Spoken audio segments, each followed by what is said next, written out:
grandes homens de Deus fez parte da minha caminhada cristã. 2 deles ainda estão vivos. Eu costumo dizer que esse homem foi usado por Deus, na minha vida da família. Ele é um missionário estrangeiro, mas que puxou praticamente todos os meus estudos. Esse homem tem um diferencial.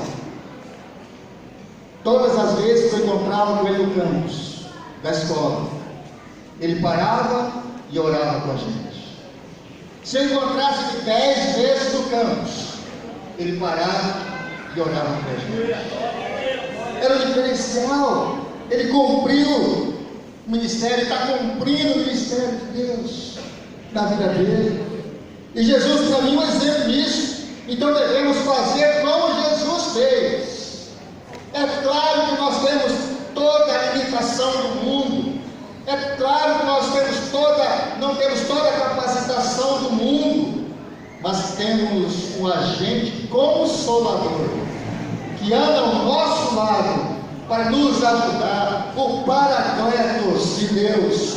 A palavra Paracletos é aquele que anda ao lado, que está ao nosso lado, que vai nos caminhar mais um pouco, que vai nos sentir graciado por Deus, que nos ensina, que nos encoraja, que nos dá força e ora por nós.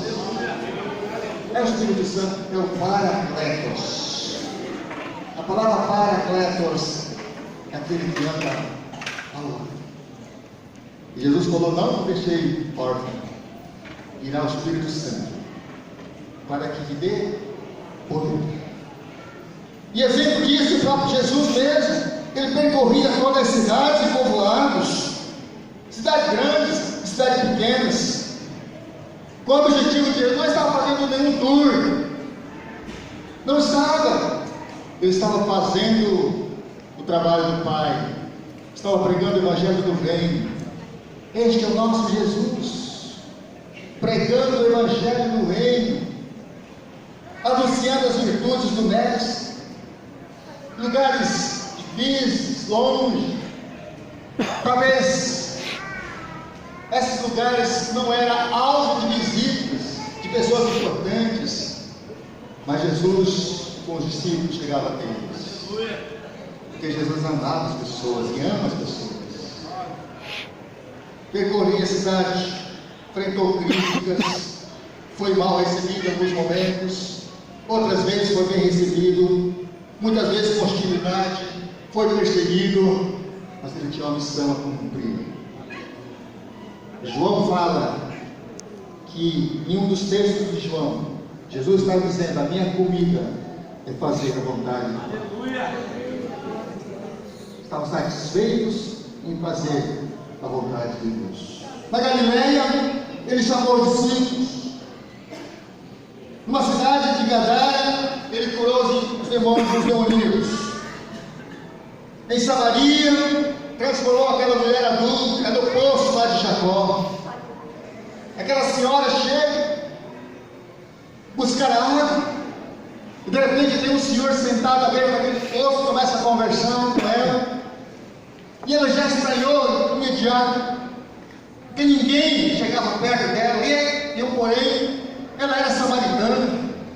Os samaritanos eram o tipo de gente que as pessoas não queriam, não fazia parte do cotidiano deles, mas a samaritana estava ali. De repente Jesus puxa uma palavra com ela, e numa conversa com Jesus ela é transformada, e ele torna de uma mulher adúltera para uma mulher salva do Senhor Jesus. No caminho de Jericó, encontrou aquele cego de nascença, e ele então disse: o que queres que eu faça? E que eu tenha vista. Ele pediu: levanta e anda. E foram questionados pelos religiosos daquela época: quem é este mestre? Quem é este que te fez bem? Conta pra gente. E aquele cego disse: olha, eu não sei quem, não sei de onde ele veio, mas o fato é que eu estou enxergando. Este é o nosso Deus. Passeou nesses lugares, percorria cidades, povoados, transformava vidas, trazia gente de volta para fazer algo diferente. Esse é o nosso Deus, no qual nós servimos. Ele não estava preocupado com a multidão que queria mas estava preocupado com o desejo que cada pessoa tinha. Ele não estava preocupado com multidões de gente, mas ele estava preocupado com a pessoa, a necessidade individual de cada um. Pregando o Evangelho do Reino, apontando certamente a necessidade real de cada um, especialmente aquela de arrepender-se e crer o Evangelho. Este é o nosso Jesus, da qual servimos sempre. Quando olho para essas bandeiras aqui, eu percebo que nós precisamos cada vez mais orar por esses países fechados por Evangelho, mas não esquecer também das nossas responsabilidades local. Devemos olhar para fora, mas devemos olhar também para o nosso quintal. Onde eu estou? O que eu estou fazendo? Talvez do outro lado da sua rua tem gente, na sua faculdade, na sua escola, no seu trabalho. Ore para que as pessoas que forem estar ao seu lado, para que eles sintam o mover de Deus e que você tenha a oportunidade de comunicar a mensagem dele. Nesses últimos meses, Deus me deu o privilégio de poder estar dentro de uma autarquia do governo, trabalhando diretamente com eles. E a primeira coisa, quando saiu da minha portaria, quando eu fui assumir aquela autarquia, quando entrei no gabinete, para começar o trabalho, de entender um pouco a dinâmica dessa organização federal, eu chamei todos os funcionários, servidores da casa, para o meu gabinete, para me apresentar primeiramente a eles, e depois para dar algumas estratégias da qual eu pensava em começar esse novo governo. A primeira coisa que eu fiz é dizer para eles: eu quero que vocês saibam. Em primeiro lugar, eu sou crente do Senhor Jesus. E segundo, eu sou pastor. E terceiro, eu nem negocio os princípios das Escrituras. E a partir dali, eu pude perceber que nós começávamos um bom caminho. Eu precisava fazer isso. Todo dia que eu entro no gabinete, a primeira coisa que eu faço, fecho a porta, dou meus joelhos ali, peço a Deus, Deus me dá sabedoria e graça nesse dia, para que o Senhor me dê sabedoria para ministrar aqui, mas para saber também quem são as pessoas, porque eu recebo aí dezenas de uma agenda, o chefe de gabinete passa para mim lá quando eu chego: Henrique, você tem isso, e amanhã, daqui a pouco, tem fulano de tal, tem governo, tem prefeitura, tem o Serviço Federal, tem uma série de coisas para fazer. Mas, Senhor, eu pego aquilo e coloco diante do Senhor. Senhor, coloca a mão. É isso que queremos fazer. Fazer missões no VHS. Então eu chego bem cedo, sou o primeiro a chegar, eu tenho que ser exemplo. Chego em primeiro lugar, primeira hora do dia, estou lá, na porta, esperando um por um. Deus abençoe a sua vida hoje. Deus abençoe a sua vida hoje.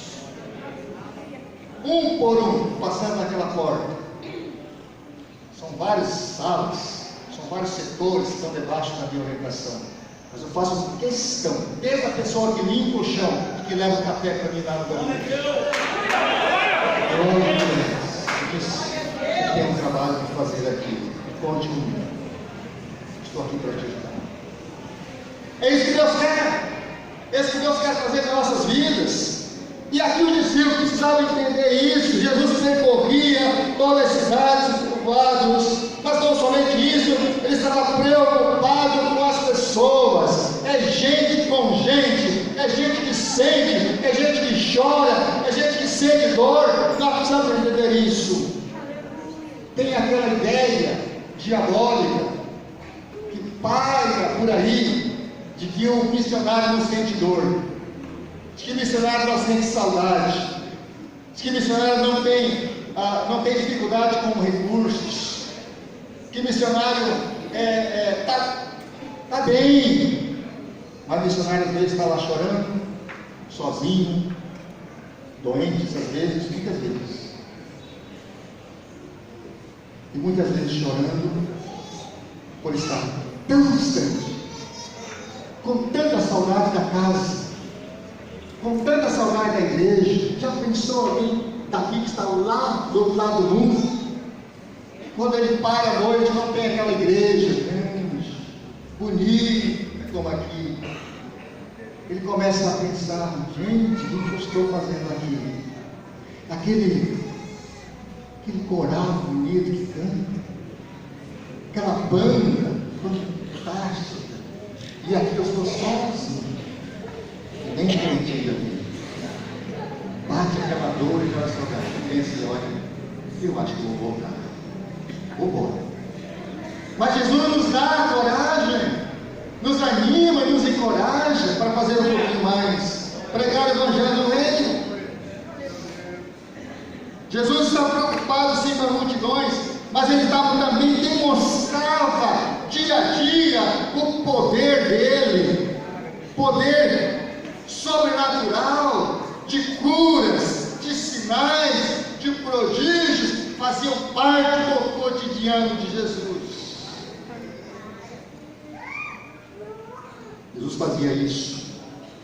O ministério de Jesus era repleto de milagres e sinais, que evidenciava claramente o poder de Deus. O poder de Deus que demonstrava a vida de Jesus nos seus ensinos, no seu caminhar, no seu comportamento dia a dia. É isso que Deus, através de Jesus, fazia um exemplo para todos nós. Ele demonstrou isso nos seus ensinos, no seu comportamento. A cura do cego de nascença, a transformação de água em vinho naquele casamento em Caná da Galileia. Que coisa! Não havia nem começado ainda o ministério de Jesus, foi contado com o casamento. E eu gosto de casamento. É festa. Na aldeia, então, eu nem imagino como é. Casamento na aldeia não é para convidados, é para quem chega.